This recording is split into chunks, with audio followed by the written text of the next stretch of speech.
Hello viewers, আসসালামু আলাইকুম। কেমন আছেন সবাই? আশা করি ভালো আছেন। ভাইস চেয়ারম্যানে একটি পোস্টার ডিজাইনের পিএলপি ফাইল নিয়ে হাজির হলাম আপনাদের মাঝে। এই পিএলপি ফাইলটি কাস্টমাইজ করার জন্য আপনাদের প্রয়োজন হবে ব্যাকগ্রাউন্ড রিমুভ করা ফটো, একটি পিএলপি ফাইল। ভিডিওটা সম্পূর্ণ দেখে 4টি সংখ্যার পাসওয়ার্ড সংগ্রহ করে প্রথমে পিএলপি ফাইলটি ডাউনলোড করে নেবেন। আর এই পিএলপি ফাইলটি কাস্টমাইজ করার জন্য আপনাদের প্রয়োজন হবে একটি পিক্সেলল্যাব অ্যাপ্লিকেশন। পিক্সেলল্যাব অ্যাপ্লিকেশনটি আপনারা প্লে স্টোরে পেয়ে যাবেন বা এই ভিডিওর ডেসক্রিপশন বক্স থেকে পিক্সেলল্যাবটি ডাউনলোড করে ইনস্টল করে নেবেন। এখন আমি আপনাদেরকে দেখিয়ে দিব কীভাবে আপনারা পিএলপি ফাইলটি ইনপুট করবেন, কাস্টমাইজ করবেন। পিএলপি ফাইলটি ইনপুট করার জন্য প্রথমে 3 ডটে ক্লিক করে দিতে হবে। তারপরে আপনারা এখান থেকে ওপেন ডট পিএলপির মধ্যে ক্লিক করে দিতে হবে। তারপরে একদম উপরে দেখতে পারবেন ডট পিএলপি, এখানে একটা ক্লিক করে দিবেন। আপনারা দেখতে পাচ্ছেন ভাইস চেয়ারম্যান পোস্টার ডিজাইনের পিএলপি ফাইল। এই পিএলপি ফাইলটি 4টি সংখ্যার পাসওয়ার্ড দিয়ে ডাউনলোড করে নেবেন। তারপর ফাইলটির মধ্যে একটা ক্লিক করে দিবেন। তারপর আপনারা এখানে দুটি অপশন দেখতে পারবেন, একটা হচ্ছে ওপেন অ্যান্ড অ্যাড, একটা হচ্ছে ওপেন অনলি। আপনারা চাইলে যে কোনো অপশনে ক্লিক করতে পারবেন। তো আমি এখান থেকে ওপেন অ্যান্ড অ্যাডে ক্লিক করে দিলাম।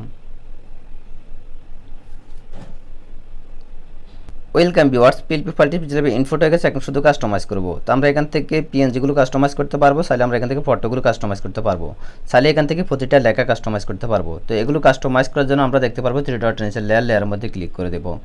তারপর আমরা এখানে প্রতিটি লেয়ার দেখতে পারবো, যে লেয়ারটি কাস্টমাইজ করবো সেই লেয়ারটির অবশ্যই লকটা ছাড়া নিব। তো তো প্রথম আমি ফার্স্টের ফটোটা চেঞ্জ করব। যে এই ফটোটা যেভাবে চেঞ্জ করবো সেম একইভাবে আপনারা প্রতিটা ফটো চেঞ্জ করতে পারবেন।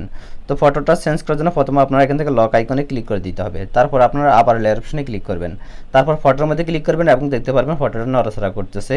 তো এই ফটোটাকে চেঞ্জ করার জন্য আপনারা নিচে মাঝখানে একটা অপশন দেখতে পারবেন, এই অপশনটার মধ্যে ক্লিক করে দিতে হবে। তারপরে আপনারা এখানে আরেকটি অপশন দেখতে পারবেন, এই অপশনটার মধ্যে ক্লিক করে দেবেন।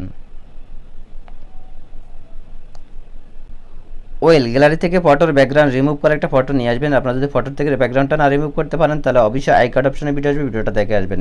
এবং দেখতে পাচ্ছেন এই ফটোটার নিচের অংশটা রিমুভ করা আছে। আপনারা অবশ্যই আই কার্ড অপশনে ভিডিওটা দেখবেন, তাহলে এই জিনিসটা শিখতে পারবেন। তারপর আপনারা এখান থেকে টিক মার্ক অপশনে ক্লিক করে দেবেন। তারপর আপনারা এই ছবিটাকে কোনায় ধরে ছোটো করে নিতে পারবেন। তারপর অ্যাডজাস্ট মতো এখানে বসায় দিবেন। তারপরে এভরিওয়ান দেখতে পাচ্ছেন এখানে নাম দেওয়া আছে, নামটাকে চেঞ্জ করতে হবে। তো নামটা যেভাবে চেঞ্জ করবো সেম একইভাবে আপনারা এই লেখাগুলো চেঞ্জ করতে পারবেন। তো এটা অবশ্যই মনোযোগ সহকারে দেখুন। তো নামটা চেঞ্জ করার জন্য আমরা আবার লেয়ার অপশনে ক্লিক করব। তারপর আমরা এখান থেকে নামটাকে সিলেক্ট করব, লক আইকনে ক্লিক করব, পিন আইকনে ক্লিক করব, আবার পিন আইকনে ক্লিক করে দেব। তারপর আমরা এখান থেকে নামটাকে মুছাই দিব। মুছাই দিয়ে আমি এখান থেকে দিয়ে দিব মোহাম্মদ, আমি এখানে দিয়ে দিয়েছি মোহাম্মদ সাদ্দাম হোসেন। তারপর আমি এখান থেকে ওকেতে ক্লিক করে দিলাম। তারপর আমি আবার লেয়ার অপশনে ক্লিক করব। তো দেখতে পাচ্ছেন নামটি চেঞ্জ হয়ে গেছে, তবে নামটি একটু ছোটো হয়ে গেছে। তো নামটাকে বড় করার জন্য আমরা এখানে এ বাটনে ক্লিক করব। তারপর আমরা এখান থেকে সাইজ অপশনে ক্লিক করে নামটাকে একটু বড় করতে পারবো।